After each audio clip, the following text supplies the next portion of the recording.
Today, a very important topic in Morning. our region, dealing with rural health in their 6 regions in the Inland Empire. So we appreciate all of you joining us today.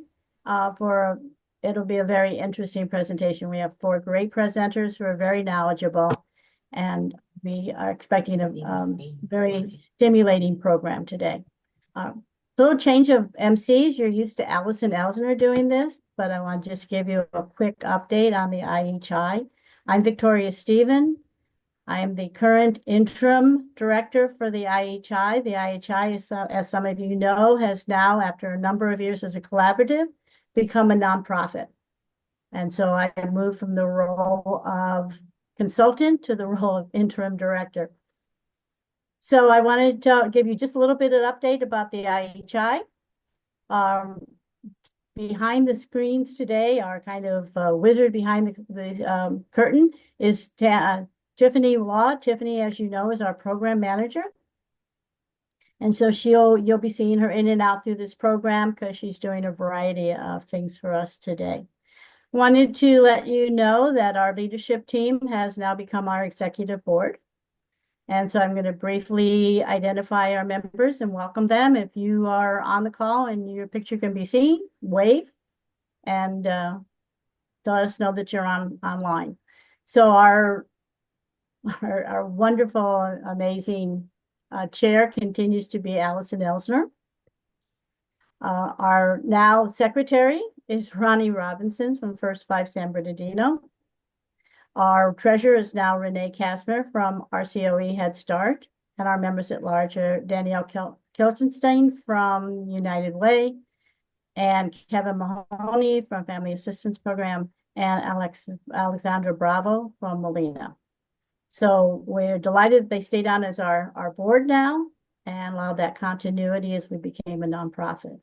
In addition, we have 3 advisory council members, Marcy Covey from IEHP, Alex Parada from Neighborhood Clinic or Neighborhood Healthcare. I always want to call them the clinic.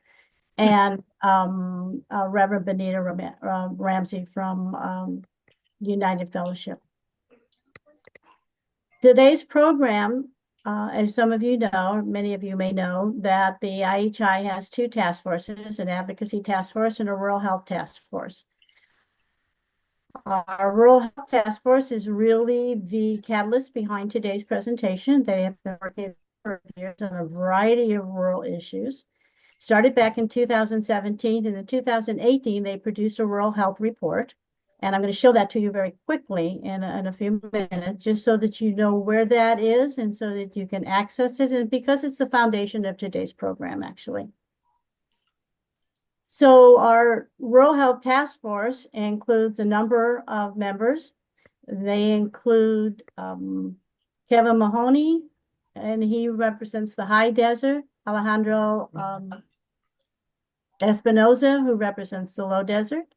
Alex Parada, who represents Riverside County. And now, because neighborhood is expanding, neighborhood healthcare is expanding some of the other rural areas. Anna Meekstam from Mountains, and then some of our 2 county programs. So 211 is on the Rural Health Task Force with Chris Darby.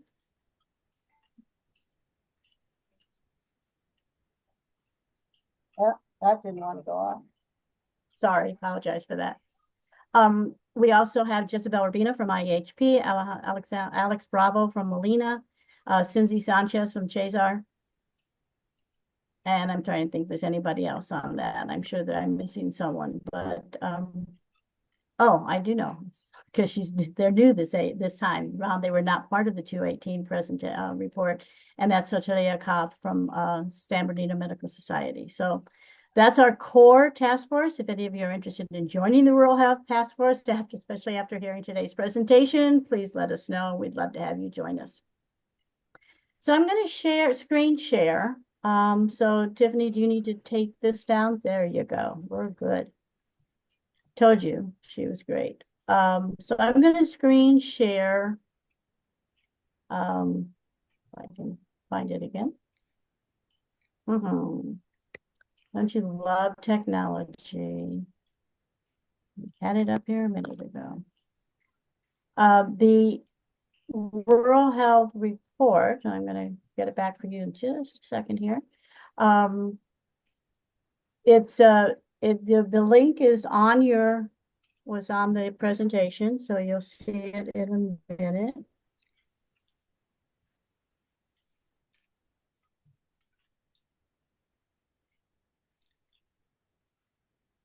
And it's it's a website that was created after the last report was done.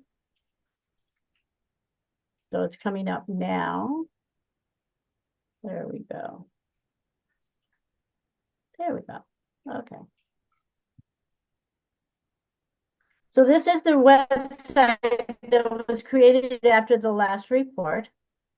As I said, it's ieruralhealth.org. And you can see, okay, we got some people being admitted right over where I have to click. There we go. So I just wanted to take a quick minute and show you the original report so you can find it so that you can read it in full.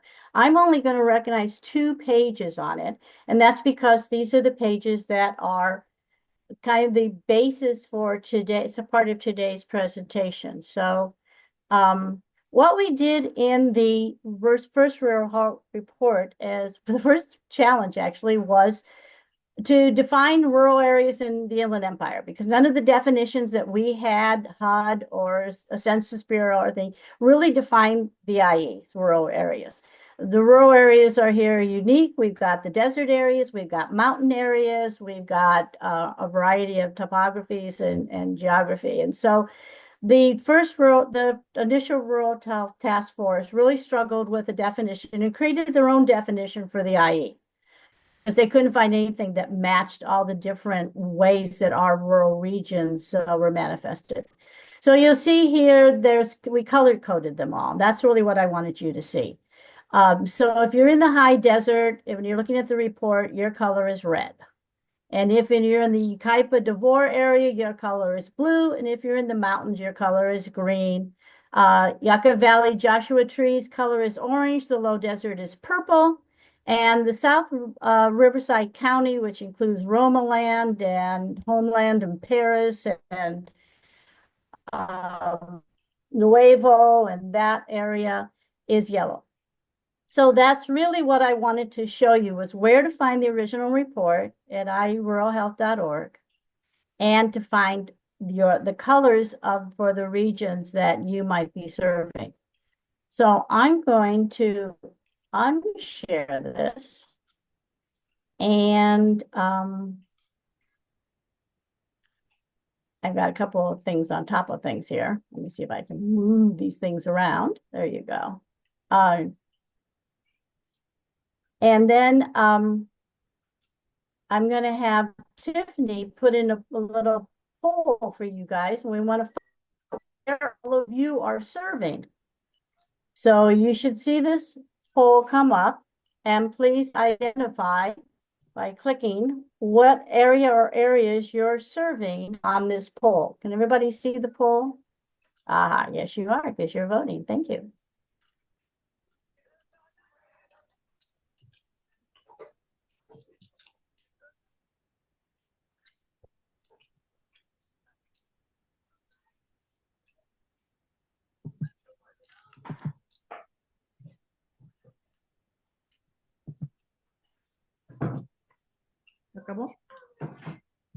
You're good?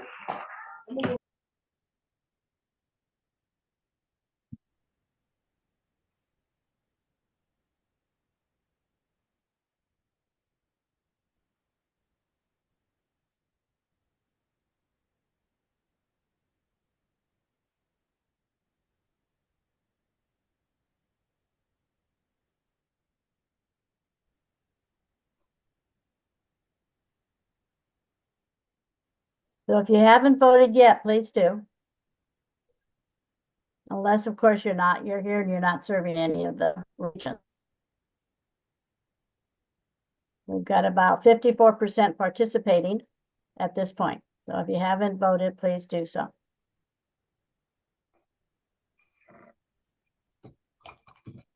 Give you about 2 more minutes.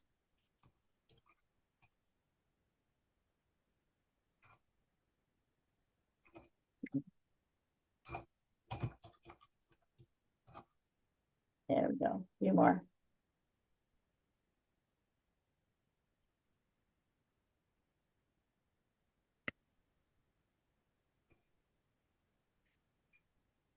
There we go.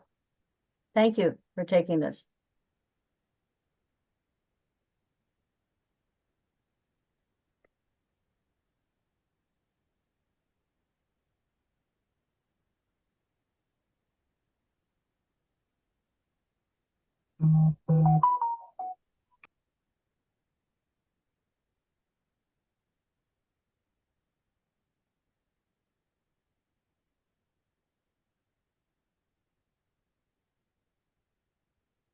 Okay, 1 more minute, and then we're going to take this down, see what we've got here.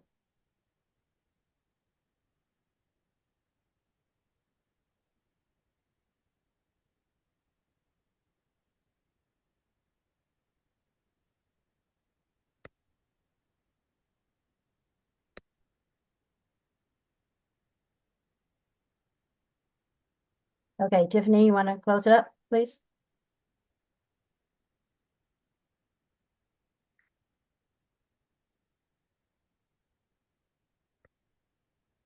Yeah, it's 61% take the poll.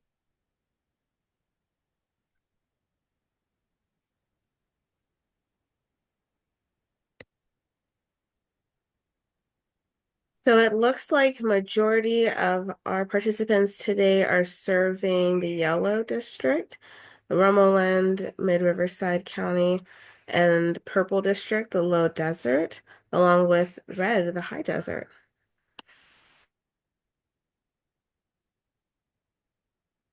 All right, thank you for doing that. So now we're going to move over to our first presenter.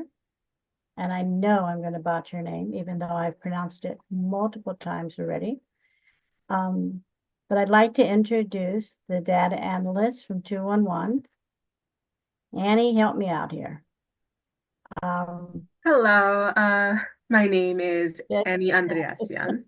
there we go, Andrea. Yeah. Mhm. And Annie's the 211 data analyst, so she's an incredibly important person for all of us.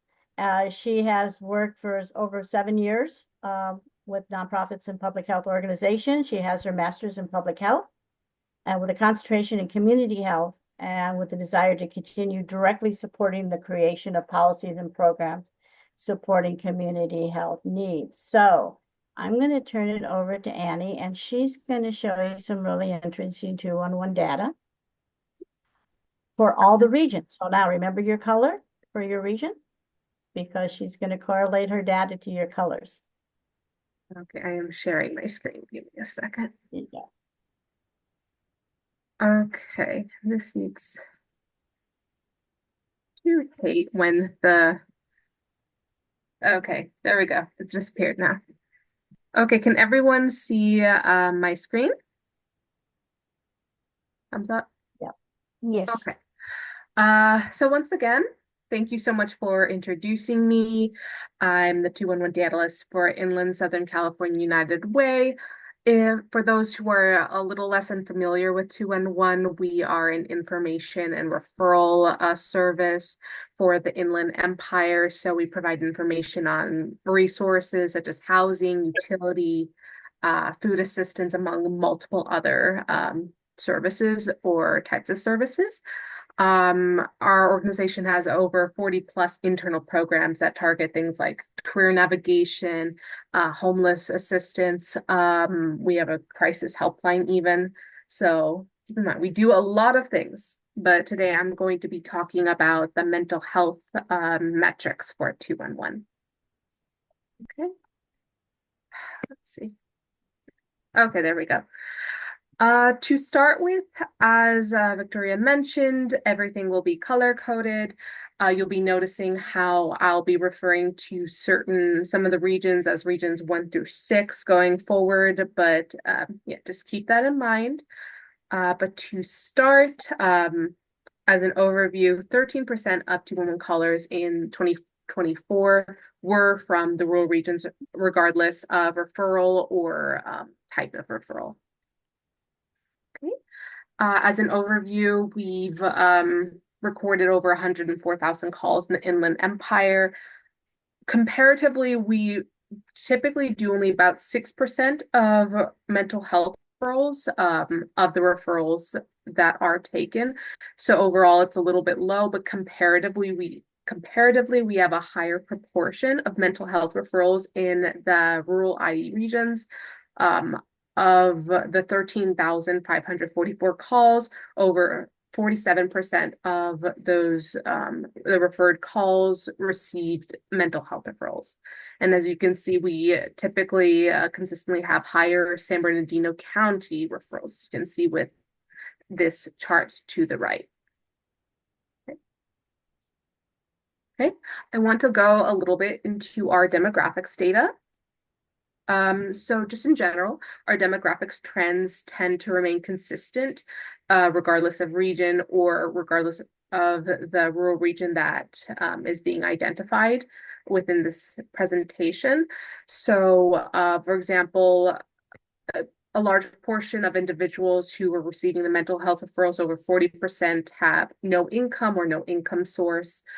1 in 4 of callers reported being older, in the older adult range, so 50 years or older. And then we have a good portion of callers who are actually reporting homeless. So about 24% of individuals who were referred to a mental health service in the IE rural region were homeless, and I believe another 12% were at risk of being homeless. As for racial or ethnic identity, our top 3 are Hispanic, African American, and white / non-Hispanic. So like I said, these demographic trends tend to remain pretty consistent throughout. Okay.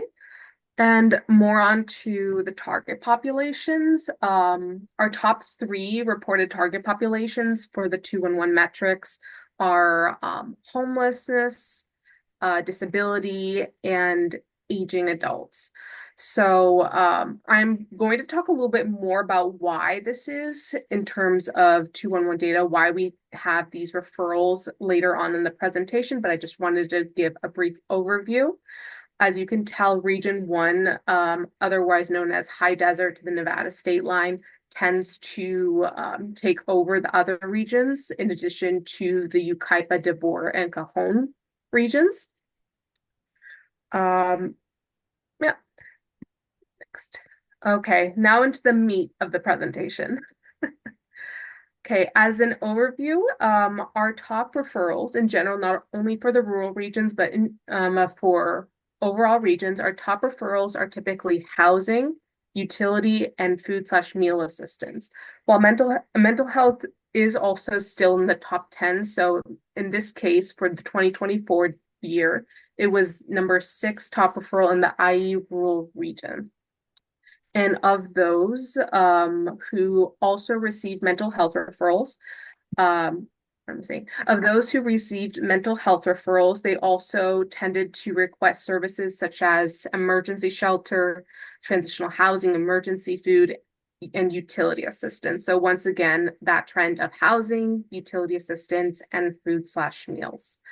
And this also corroborates with how we have a rather high amount of callers who are unhoused or, again, are disabled. Okay. And I wanted to portray a little bit or talk a little bit about the regions by cities. So again, in 2024, we provided 1,497 mental health referrals to IE rural regions. Our top cities, referred cities, were Barstow, Adelanto, Desert Hot Springs, Paris, and Beaumont. So our top regions were regions 1, 2, and it's covered, I think it's, yes, and 6. So the High Desert, the Yucaipa, and the Romoland.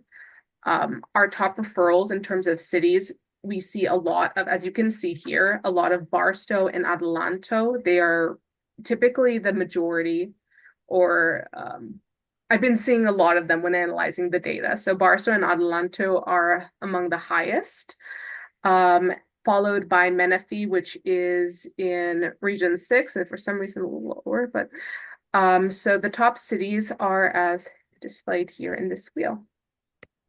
Okay. Okay, now I can get to discuss exactly why some of these numbers are the way they are. So as you can see, our top 10 referrals, especially our top 2 referrals, are the Riverside University Health System, Behavioral Health Department, and the San Bernardino County Department of Behavioral Health.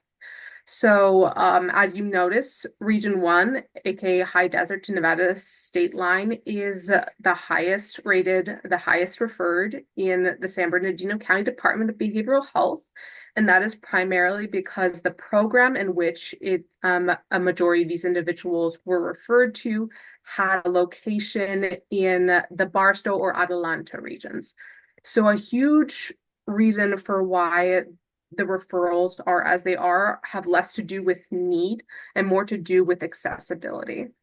As I mentioned before, highest target populations, homeless, disabled, and aging adults. All three have something in common. They have unique barriers that make receiving services very difficult. They tend to be low income, so they're limited in that sense to getting mental health services that may be expensive, such as how quite a few individual counseling services are not only uninsured, but even with insurance, it's expensive. In addition, the location may be very difficult. Like I said, Region 1, the reason that's so high for the San Bernardino County Department of Behavioral Health, it's so high because we have a location, a counseling center in one of the main cities. So it's a similar situation for the Riverside University Health System Behavioral Health. That's the whole blues because we have a location in Yucaipa. So again, a lot of these referrals reflect the resources we have available to provide. And it really does show how much work that needs to be done because I do genuinely believe that these numbers would be higher if the services were available. Okay, and just to tack on, some of our top services for mental health include counseling services, crisis intervention, and substance use, as well as detoxification or detox. And the ratio varies by target population. I've noticed individuals in domestic violence and home reported having domestic violence issues or were homeless, reported having higher levels of crisis intervention versus, say, detox, as well as, say, someone who is, I apologize. They also report having higher rates of looking for transitional residential substance use disorders versus outpatient mental health facilities or just outpatient substance use disorder treatment programs. Okay. Okay, and I just want to briefly talk a little bit about the needs comparison between 23 to 2024. For the most part, they remained fairly similar in terms of mental health referrals, except for regions 1 and 6, though I focused primarily on region 1, which was again the high desert to Nevada state line, because they had the higher rate of increase by over 60%. So we saw an increase of crisis intervention, substance use disorder treatment, counseling services, detox, and individual counseling. I'm still looking into a little bit more about why this jump happened. So I'll be still looking into that. I just wanted to inform you. Okay. I mentioned in the very beginning of the presentation that 211, we also have a crisis helpline which serves Riverside County. I created a little dashboard for the rural regions. We didn't take too many calls in the 2024 year, about 317. But of those calls, a little under half contained some sort of suicidal content. So suicidal intent, third-party concern, all of those would fit under. And of those, actually quite half of them were transferred to our crisis mobile unit, which is a program we assist with that sends out individuals to assist individuals with mental health crisis or concerns, not quite 911 level, but more so, for example, if they're if someone is dealing with issues with medication, they are lacking their medication, or they're going through a scenario where they can be assisted with outpatient services.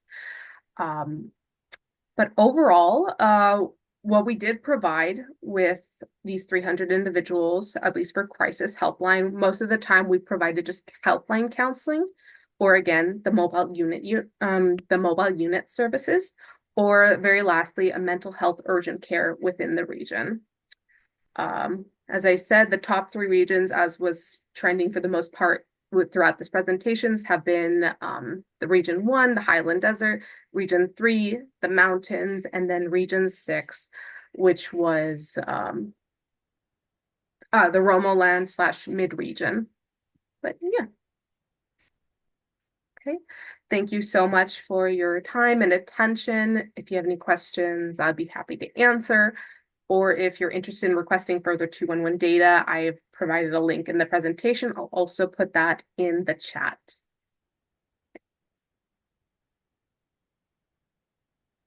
Okay.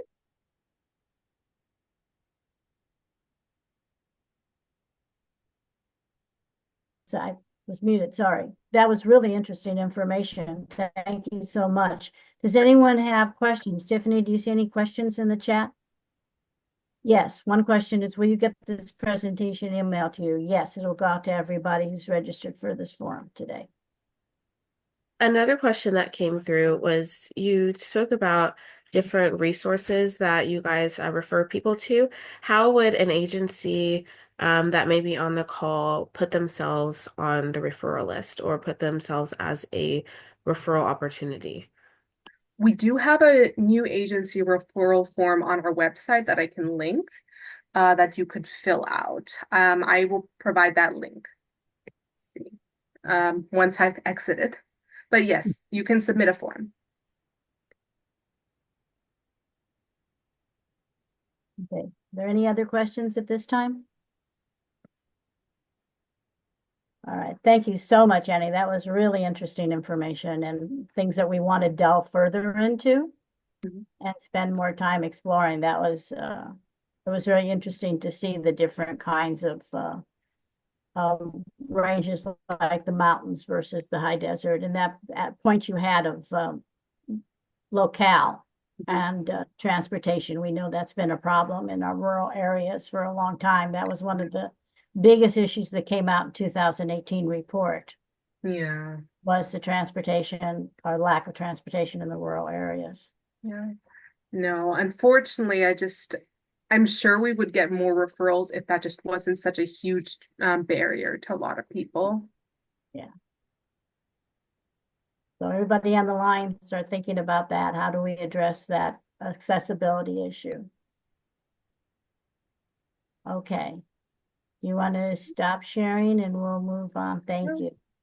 Okay, so our next presenter is Dr. Jennifer Woodworth. And Dr. Woodworth is with Neighborhood Healthcare. She's a licensed clinical psychologist and the clinical director of psychological services. And she's worked there for over 10 years. With a strong commitment to integrated services, she's committed to interdisciplinary collaboration with service providers to promote medical patient engagement and optimize health outcomes. And so we're very pleased to have Dr. Woodworth with us today. And I'm going to let her share her presentation. Thank you. So I do not have slides to share. This is just going to be me talking for a little bit. Thank you for the introduction. I just wanted to share a little bit about neighborhood healthcare for those of you who are not familiar. So neighborhood healthcare has been around for over 50 years. It started out as a primary care clinic and now has many services, behavioral health being one of the specialty services we offer. So we provide all sorts of medical services, including pediatrics, women's health, prenatal services, and other specialties in the medical realm. In terms of behavioral health, we have our behavioral health consultants, which is where our therapists, we have psychiatric providers, and we also have an addiction medicine team. So we are growing.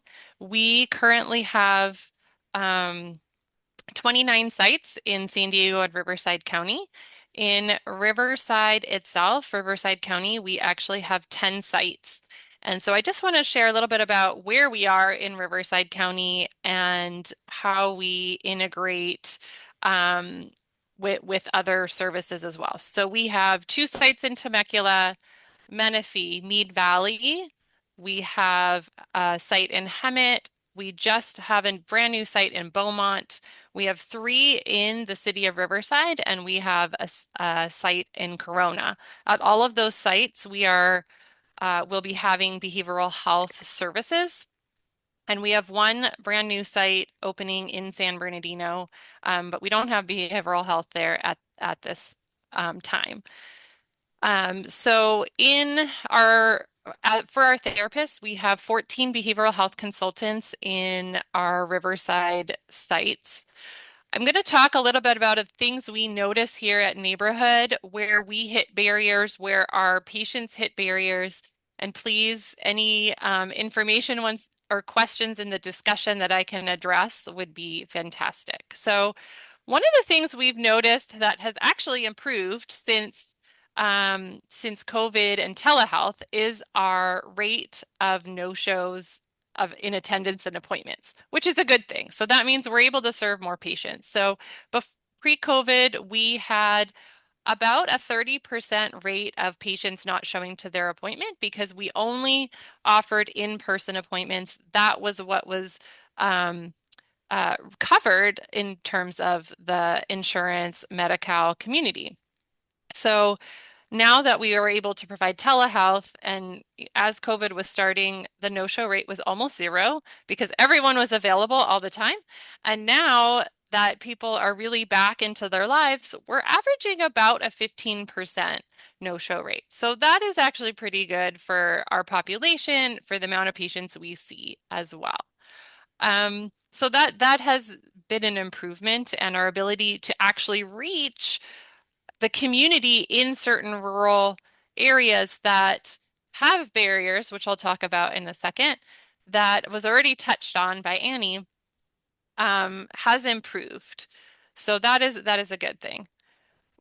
Because we are a primary care clinic, many of our patients actually present to their primary care providers with mental health.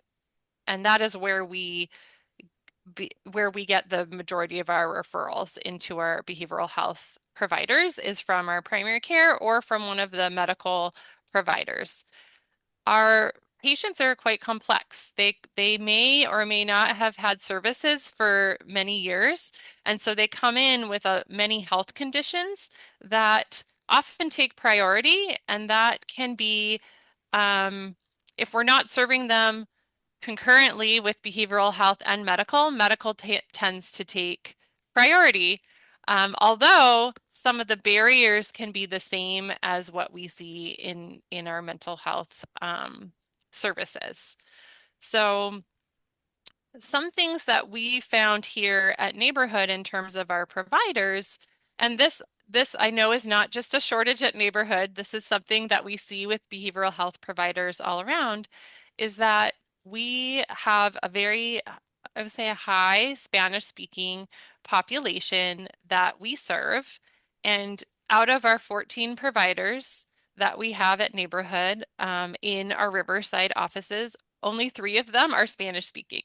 So that puts a load on our other providers. We use translation services, but it really is disproportionate to the amount of Spanish speakers that we serve. So that on our end, in terms of providers, is something that we see as a gap in care.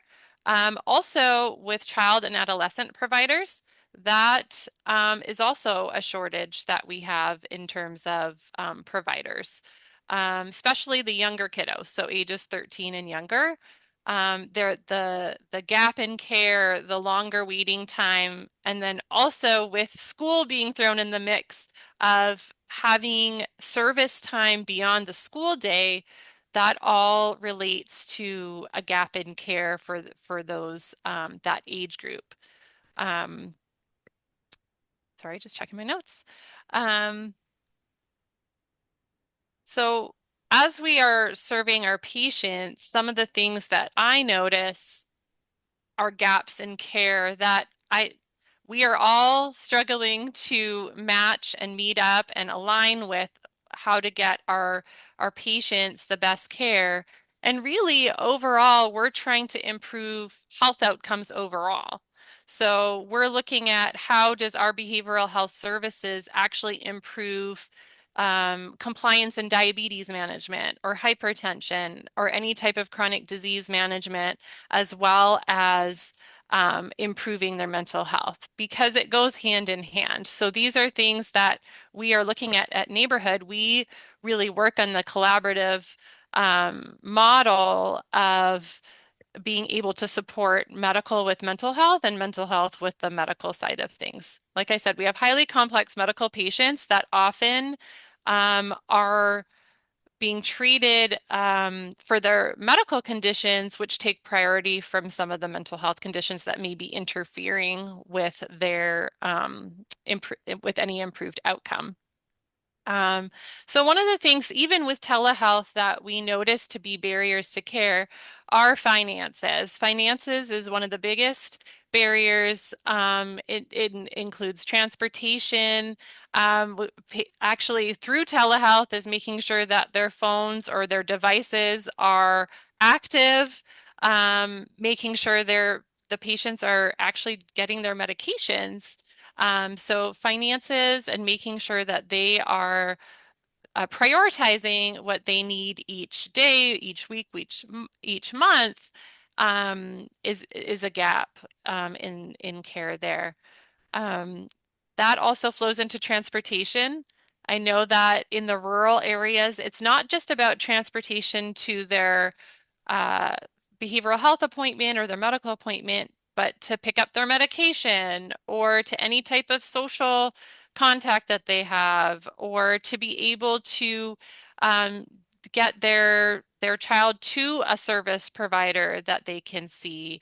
Although we will do telehealth for really any ages, as we know, first it's probably better in person for certain age groups in order to keep engaged and to really be able to see what is happening in our mental health setting here. So that's transportation. Housing was mentioned. That's another part of it, either at risk or the unhoused population that we serve. Um, it's the consistency or the lack of consistency of being able to attend appointments, whether telehealth or in person, that is problematic. Also, privacy. Privacy is an issue actually either with housed or unhoused population, with the amount of people that are around or the size of the housing that that the patient is living in. So that tends to be an issue. And that is actually why many patients like to come to the office in order to make sure that they have privacy.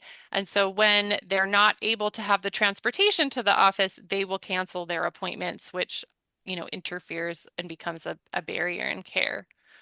Okay, so resources that we can send our patients to outside of our services for either residential treatment, outpatient treatment, intensive outpatient or partial hospitalization treatment. Many of our patients don't want to go because of the financial impact it will have if they aren't able to perform their job or employment. So that can be a barrier in care. Um, One of the other things that we notice is that, well, let me back up a second. So at Neighborhood, we have several programs that help with some complex care. So we have complex care resource specialists, we have an enhanced care management team, and they really do help provide the extra support for our patients so that our providers can focus on the clinical side of things. Um, However, some of our patients, many of our patients, they're um, there's some information that I received a few months ago is that the average reading level of our patients is at a third or fourth grade level. And so even if they have the resources and we provide them information and we're sending them information, their ability to take that information and use it can be limited. And so this is where our complex care resource specialist and our enhanced care management team can come into play and really assist our patients. And I'm not sure if we see that with the resources that are being provided at 211 or other agencies, is that follow through? Are our patients using those resources, which oftentimes when they come back for another appointment, that hasn't been followed through on. And so we want to make sure that the resources we are providing our patients, they are able to connect with, because that is one of the most important things. I know I've gone through it's just been a lot of me talking, but if you have any questions, please put it in the chat. And then one last thing that we do notice that is even with telehealth, services now here at Neighborhood is that some of our patients live in rural areas where the reception is not great. We lose, phone reception or video reception. And so we don't really get a great chance to serve them over telehealth, which means they would need to come to the office, which flows back into some of these barriers that keep them from coming into our clinics. And I'm just reading one of the questions, who do not have coverage. So we serve uninsured, cash pay, Medi-Cal, Medicare, and some other insurances. So please, we have certified enrollment specialists that can work with our patients or people who are interested in our service to see if they do qualify for any type of insurance or coverage, because we don't turn people away because they don't have the income to pay. We want to make sure that they are getting served, and we will make sure at least get them connected, if not with us, with an agency that can serve them if we are not able to.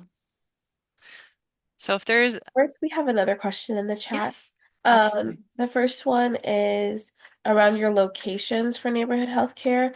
Mhm. Someone would like to know where the San Bernardino office is located and if it has mental health resources there. Yeah. So it is located in Rialto. I will have to get the exact address for you. Um, right at this moment, there are not behavioral health services there. Um, More to come on that. But right now, we don't have behavioral health services, but we do at our 3 Riverside locations and through telehealth. So our patients really can get serviced if they live in Temecula and they're willing to do and would like to do telehealth. We can get them connected to any of our providers. They don't have to be located at the site that's closest to them, which is actually a benefit that we have here. So any of our providers can serve our patients in any part of Riverside County. Um, at any location. Thank you so much. We had another one Yes. around trauma-informed care and gender identity supported care. Are the mental health professionals from neighborhood offering those specific kinds of services, those who are gender questioning or part of the LGBTQIA plus community? Great question. So we actually at Neighborhood do offer gender affirming medical care. We also are, so our therapists are generalists. We are like going to a primary care clinic or a primary care provider. We're generalists. We don't necessarily have anyone who specializes in that. However, all of our therapists will provide services to that population. Thank you. And one Okay. last one around how mental health professionals assess the online referrals and resources and mental health services with the programs being used by school districts. So I'm not sure if those are in collaboration with school districts or if school districts are providing specific mental health resources. However, I know you guys work with the Val Verde School District. Are those mental health resources being provided there as well? Okay, so I'm trying to, I'm not quite sure what the question is asking, but so we have us at our Mead Valley location. It is at one of the schools. We have a medical and behavioral health um, uh, site right there on the school, right at the community. And so they do provide services to the school community as well as to the outside school community. And maybe Alex can help me answer that question. I Yeah, see his hand is up. yes, it is. Where's my mic? Can you hear me? Yes. Oh, okay. Oh, ay. Oh, goodness. Oh, okay. Yes, at the Mead Valley Clinic, we do have behavioral health. We provide the, medical services for the children and their families, and it's set up basically as an urgent care. So there's no need for an appointment. It's just walk in. We are open right now, currently Tuesday through Saturdays, because the schools are open, but that's going to change too. So once school's out, the clinic is going to be open Monday through Fridays. Um, but we welcome everyone from the community to go to the clinic.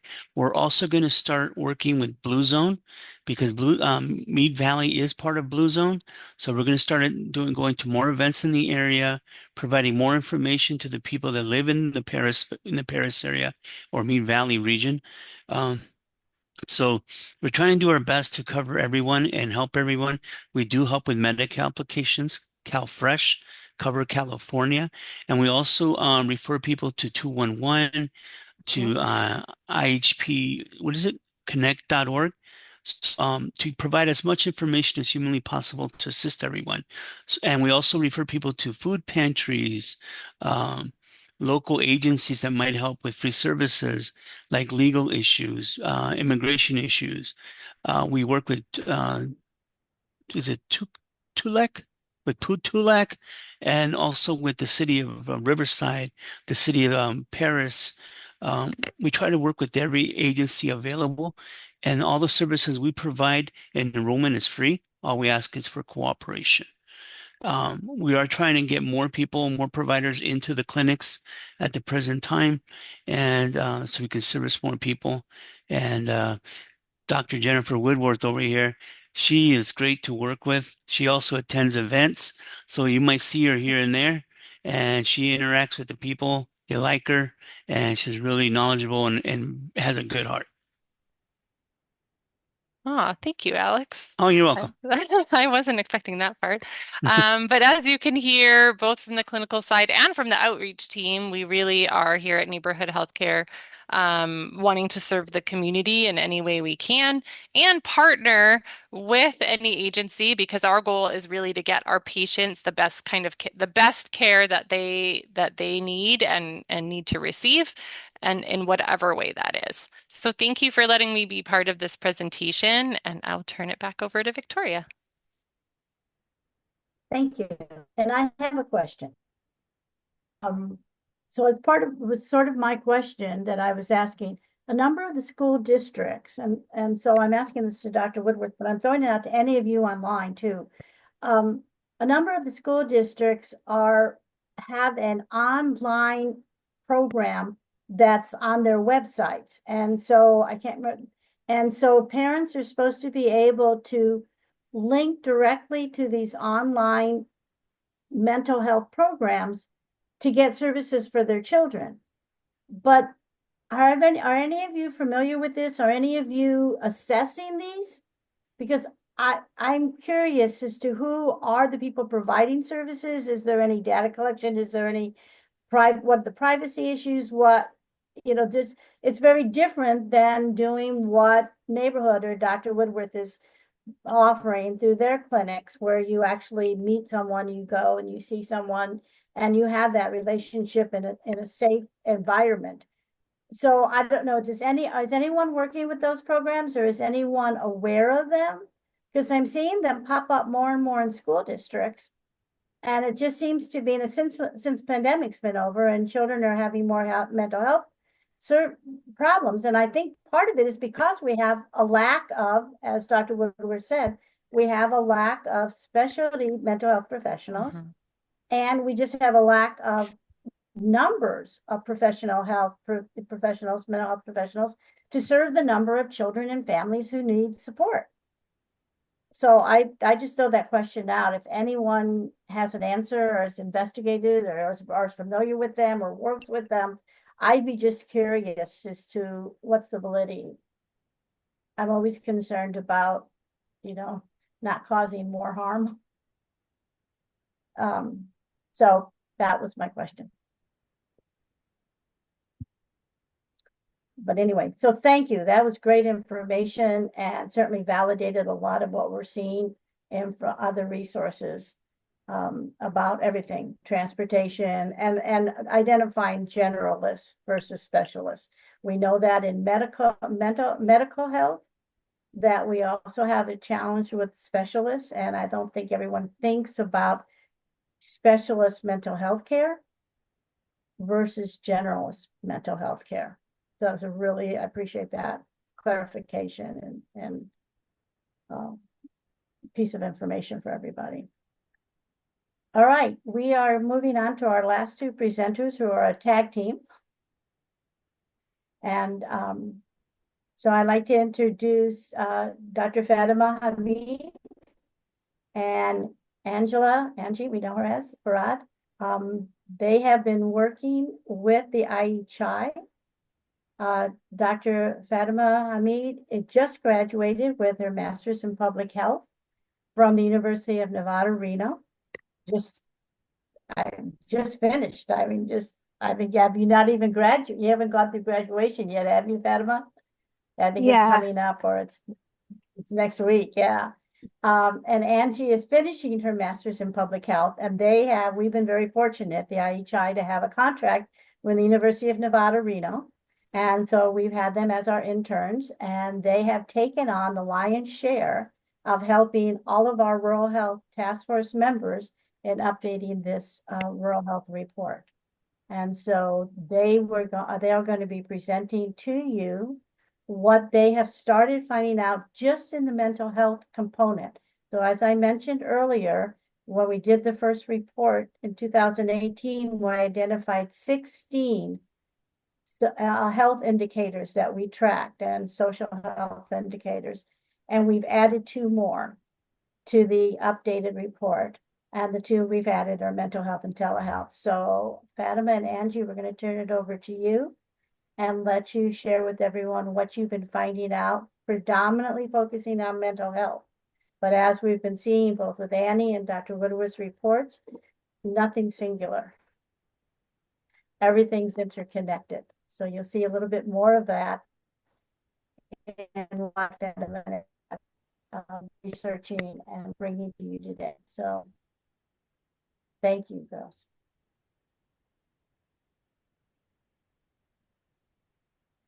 Can you see my screen?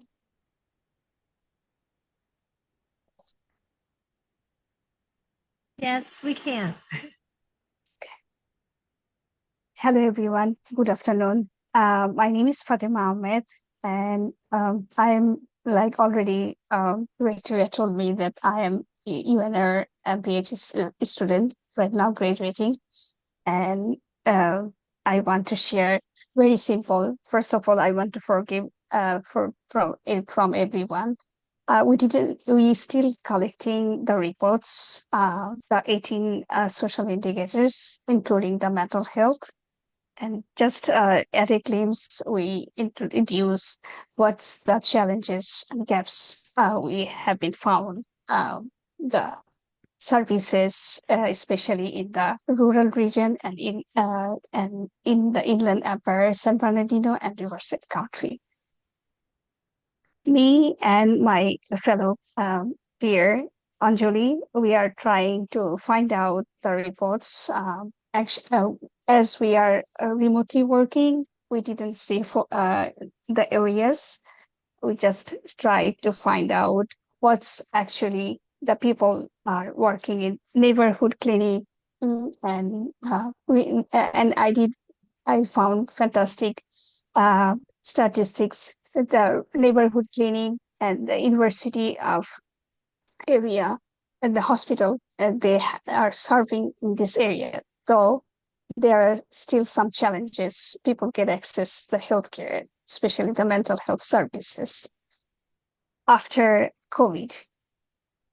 And first of all, before jumping on my reports, I want to share Inland Empire, the ICHI serving regions, both Riverside and San Bernardino County, and they have color coded in there, same as already the great presentation. Both Dr. Woodward and also Annie gave us the informations. I didn't have anything. It's we divided the same area coded area in here. And then the next slide, I want to talk about mental health. Right now has significantly increased throughout the United States, especially Riverside and San Bernardino County after the COVID-19 pandemic. People who live in the rural regions have high rate of mental illness, mostly mainly the young age, especially 16 to 25 ages, and they have depression and suicidal tendencies more in the rural region than urban areas.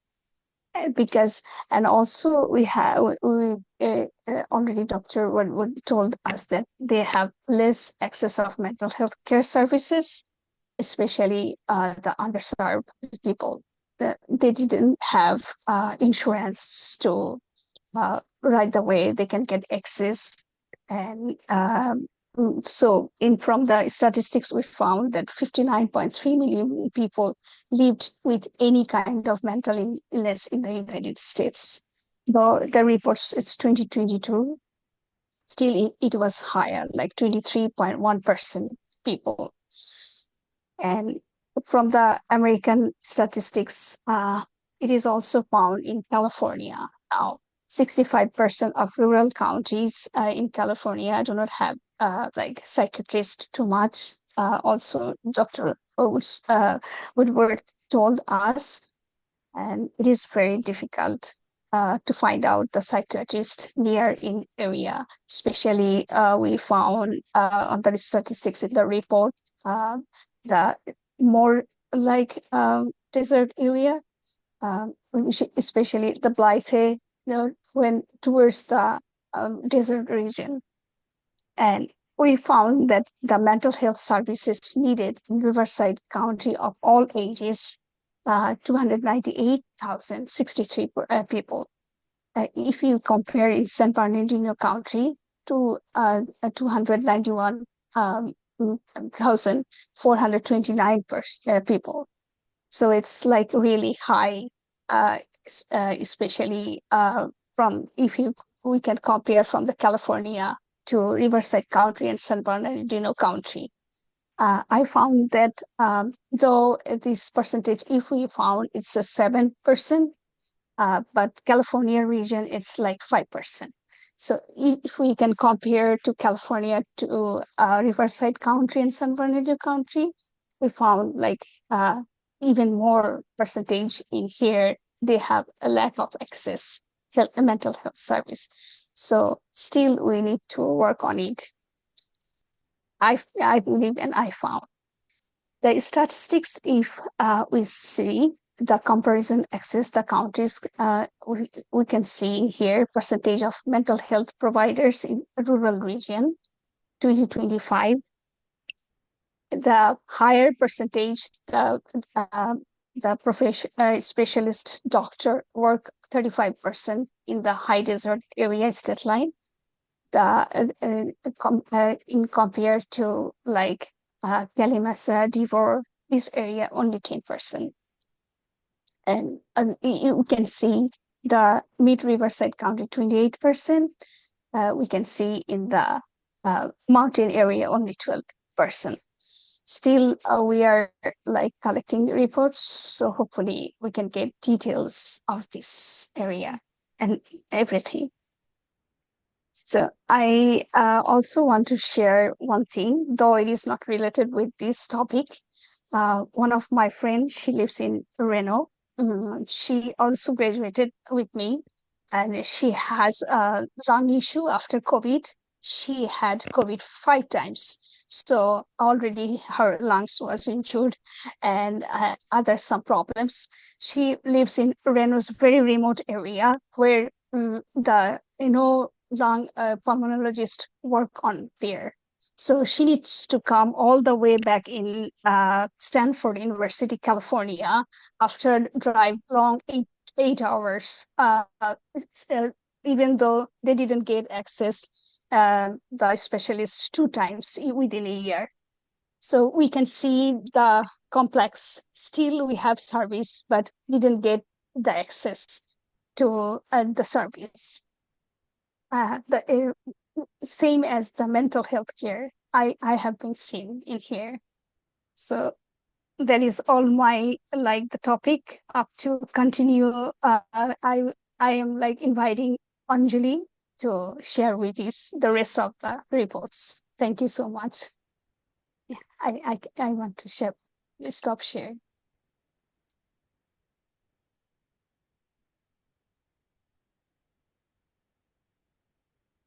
Screen. All right, just making sure everyone can see this. We're gonna pick up where we left off. Can we see? Okay, I see some head nods. All right. So, as we were doing our research about mental health services in the rural regions, as outlined here, the 6 that we focused on, Devore, High Desert, Morongo Basin, the mountains, Low Desert, and Mid Riverside County. What we quickly found is that rural mental health access is not just uneven, it's also unpredictable. Some areas have basic infrastructure but lack specialized services, whereas others rely entirely on mobile units or emergency rooms. Telehealth was a partial lifeline during COVID, but even now, large parts of our rural regions still face digital exclusion, whether it's due to broadband gaps, affordability, or device access. What's especially concerning is the extent to which these conditions are consistent across county. Whether you're looking at Blythe in Riverside or Devore in San Bernardino, the challenges reflect the same core issues. We have workforce shortages, transportation deserts, long wait times, and limited culturally responsive and competent care. And that's what brings us to the heart of our findings.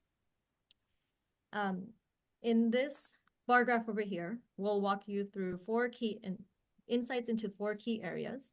One is telehealth access, where it's working and where it's still not. Mental health service availability, what infrastructure exists, what's missing, and who's affected the most. Regional challenges, and also key recommendations. So in this bar graph, just to help you orient yourself, this was created using an ordinal scoring system, where 0 is referring to no services being provided. 1 means that there's a pilot program. 2 meaning that the system is there or the resources are there, but it's limited and or it's unreliable. And then 3 means that it's moderate and is functioning.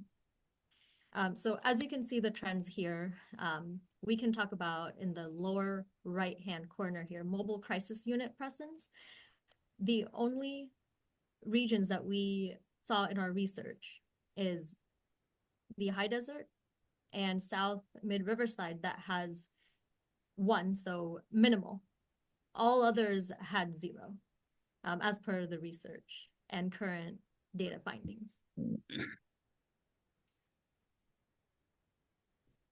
And this, thank you, Fatima, for talking about the percentage of mental health providers by rural region. Again, it is color-coded in the same format as we have been in reference to the 2018 Rural Health Report.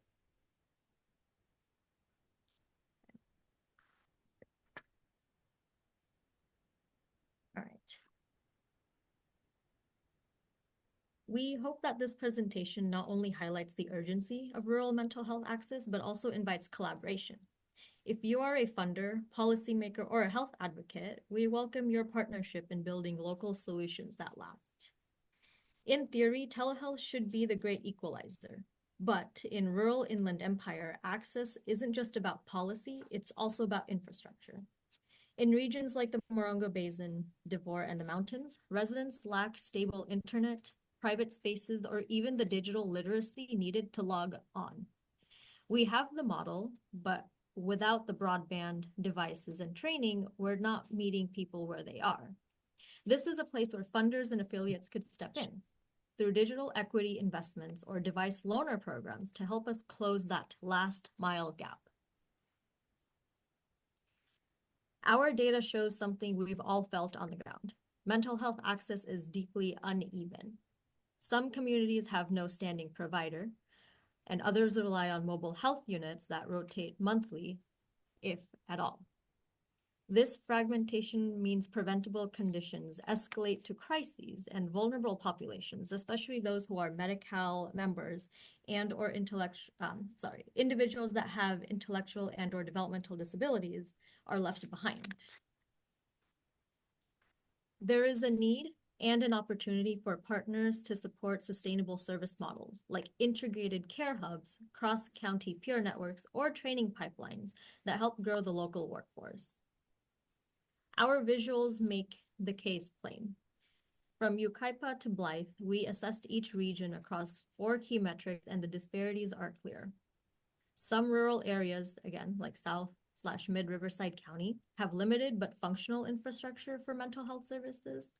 And however, others like the Devore region face near total service deserts.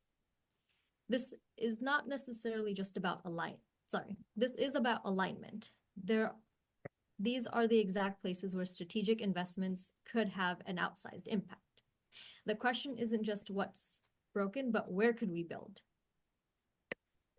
To address this, we're recommending 5 things, each tied to a practical lever for change. First, incentivizing rural mental health professionals with retention stipends, loan repayment, and housing support. Actually, I'll just go from here. Second is expanding telehealth infrastructure, so increasing the broadband access, personal hotspots, and digital navigation assistance. Thirdly, funding mobile health units and school-based services to reach youth where they are. Next, growing the rural behavioral health workforce through academic partnerships, fellowships, and mentorship. And also embed cultural and linguistic responsiveness across all programs. Let's see if I missed any. One thing that I also wanted to point direct attention towards is this third bullet here, incentivizing mental health professionals to work in rural areas. Oftentimes, prospective providers or professionals leave the rural area, but then don't come back to serve. So loan forgiveness, benefits, stipends to do continuing education and join conferences, having a cost of living differential pay, flexible time, ability to do dual degrees like a licensed clinical social worker, but also LPCC.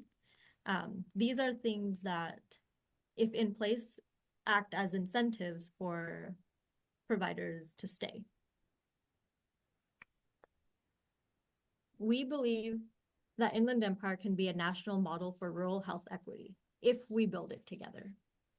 And I also wanted to take a moment to thank the San Bernardino Medical Society, the Family Assistance Program, IEHP, Chiser, Bear Valley Medical Center, neighborhood clinics, 211 Molina, and the DHCD for their support throughout our internship project and for the rural health data as it pertains to mental health services.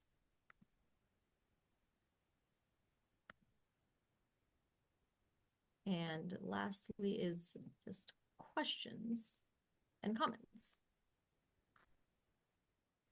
Thank you, Angie and Fatima. You did a great job of summing up what needs to be done. So do we have any questions for anybody? Any of our presenters at this point?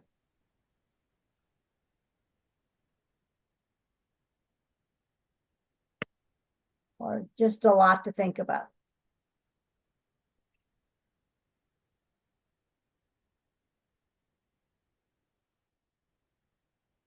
So there's a lot of information in the chat. As I said, this has been recorded, so you will receive the presentation. We'd like to offer a call of action to everybody on the line today. You saw the problems. I'm sure they weren't new to you. You just saw them in different formats. You saw them with data that you can utilize. You saw them with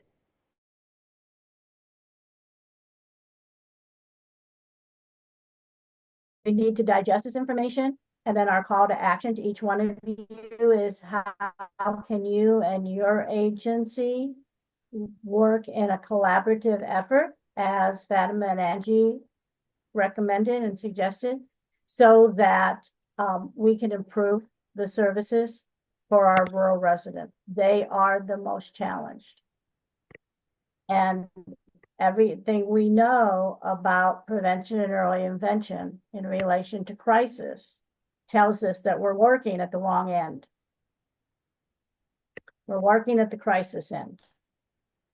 We're not working adequately at the prevention and early intervention end. And so people are forced to be in crisis until they get assistance. We've seen this in the physical health field, and we're starting to see the turnaround. But we need to be doing this in the mental health field also. Because we all know they go together. Very true. Yes. We have a question in the chat. Does any of our presenters want to, if any of our presenters want to answer it? The question is, do numbers also reflect veterans with emotional issues?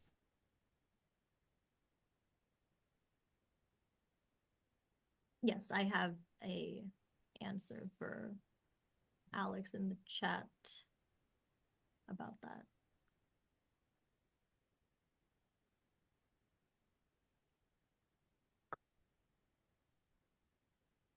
Angie, you're muted. There you go.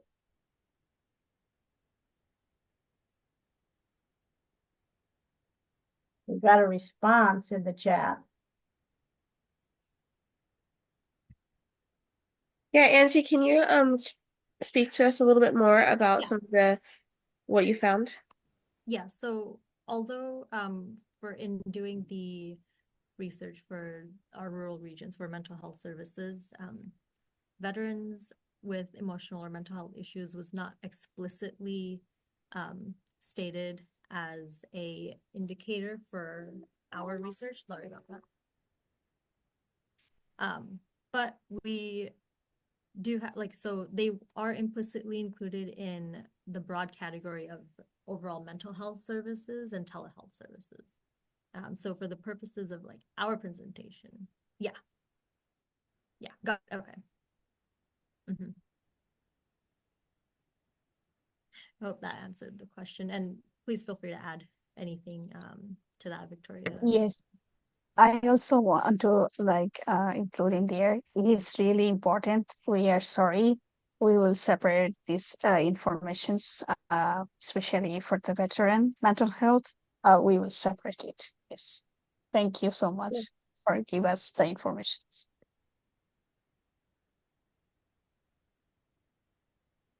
So do we have any other questions or thoughts or comments? Otherwise, we're going to give you 10 minutes back of your day. Thank you so much, everybody, for joining us. Our next health education forum will be in November. So you'll see information in September. Continue to connect with us and our website and our other projects. If any of you are interested in the World Health Task Force, please get a hold of me. And we will be happy to have you join us. Our next meeting will be in June. And look for the report coming out. You'll all get to know about it.